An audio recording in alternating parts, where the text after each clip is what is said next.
So hey everybody, Liz Smith here, District Governor, past District Governor, District 6400, which is Southeast Michigan and Southwest Ontario. And I am joined this morning by Chuck Watson, who is a District Governor-elect, 7505, which he tells me is South Jersey. Good morning, Chuck.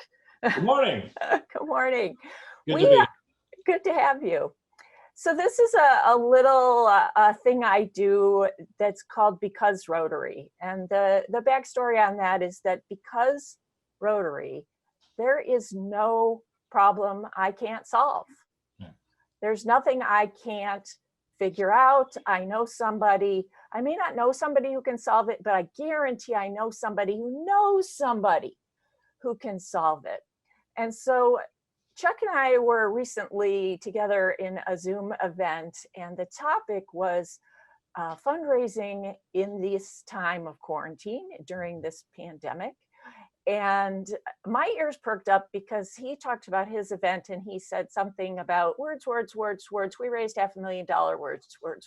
I said, wait. What just happened here? And so, it is appropriate that we're doing that this morning.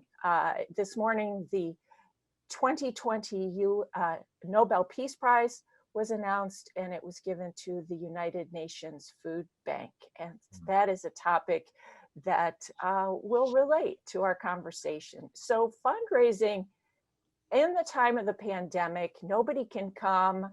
What if we gave a gala and nobody could come? What was your plan, Chuck? How did you do this? Well, in my retirement, I worked for a soup kitchen and food pantry, and we've had a gala every year. So we just decided to go virtual, and we planned to do it virtually. We planned out what we're going to do in that hour, and secured the ability for a well-known master of ceremonies to come do the connecting all of the videos we put together that we showed during that 1 hour. Right. And the Master of Ceremonies, we're going to save that thought for a little later because that's a nice story as well. But start at the beginning. You need to make a strong case for donations. You have your audience. You certainly have your gala audience who wants to come but cannot. Yeah. So you start with the interested folks among your constituents, and then what? Yeah, that's two very important things. I'd like to talk about making a case, because if you hire a professional fundraising consultant, they're going to spend a lot of time up front on making your case better than you have it. And that's important. The better your case, the more donations you're going to get. So you hired a professional fundraiser as well?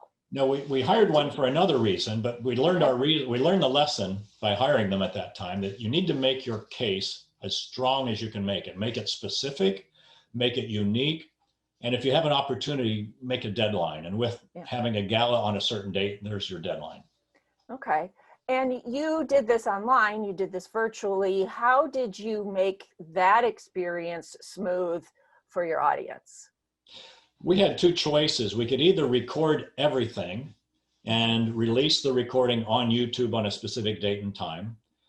But we chose, because we had master of ceremonies that could handle it, we chose to let him go live and interviewing our staff in live. And then we had a professional video team insert the videos that were created throughout the hour.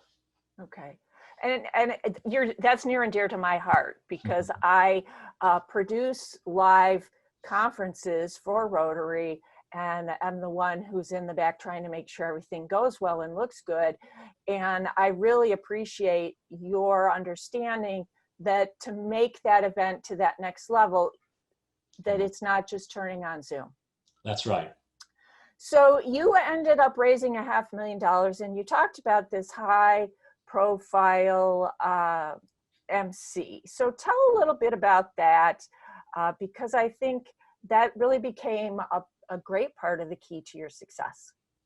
That is important. It's not important that you have the same one I did, because every Rotarian knows a friend of a friend who knows someone, whether it's John Travolta or who knows, Michael Jordan, even Billy Carter, the president's brother. You need someone who can grab attention and grab donors and grab attendees. Okay, so tell us, who'd you get? Well, we got Jon Stewart. In his retirement, he has purchased a farm here locally and is currently raising fresh vegetables and is being very generous in giving his crops to my food pantry. Okay, so he was your MC, he was your rainmaker and brought your virtual audience to you, and all of those folks who were at home wishing they could be at this gala that they appreciate going to. Right, exactly. And so tell me about your team. You certainly had a committee of folks who were working on this, and how did you go about planning this event? Well, we had, obviously everybody had their own responsibility, no different than if it were a Rotary gala that you wanted to do virtually. People to solicit the funds, which should be done up front. That's obviously the most important thing. We had more than 90% of our money donated by the time we even aired the production. And that's nice. Very important. Yeah. We also had people in charge of some of the other videos. You know, we had short videos about the cause, which was in this case us. In the case of Rotary, it would be whatever cause you're raising money for. We also have an opportunity in ours to do short Rotary videos that are available to us through Rotary International.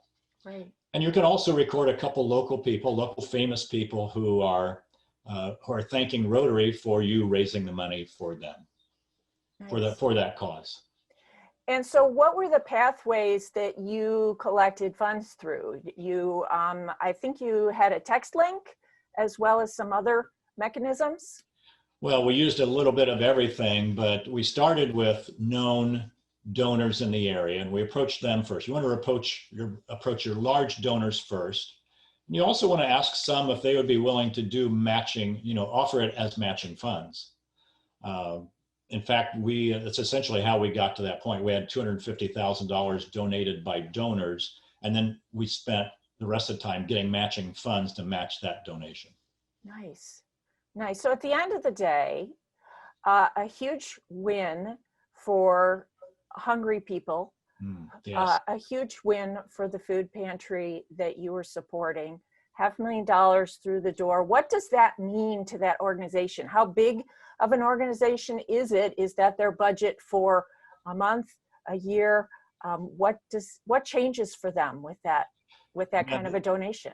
That's a great question, and the answer is different now that we're in the pandemic, because the volume of those that we feed, not only prepared hot meals that we now deliver out the front door and groceries we deliver out the back door, has more than doubled.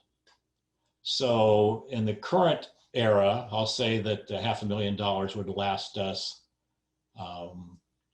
3 to 4 months. Okay.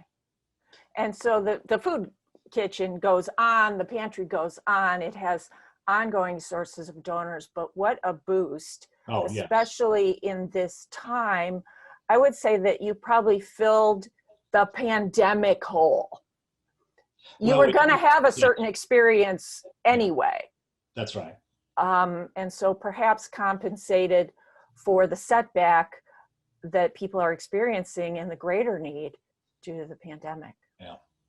And did so in style, Zooming with Jon Stewart, as one does, right? Yeah. As one does, because Rotary, because you are involved in this community of people who support causes, because you know someone who can help. And thank you for bringing this story to us today. And I hope it inspires other folks to think outside the box, inside the Zoom, but outside the box, and reach out and do something unique and new in this time, which, this is our time for now.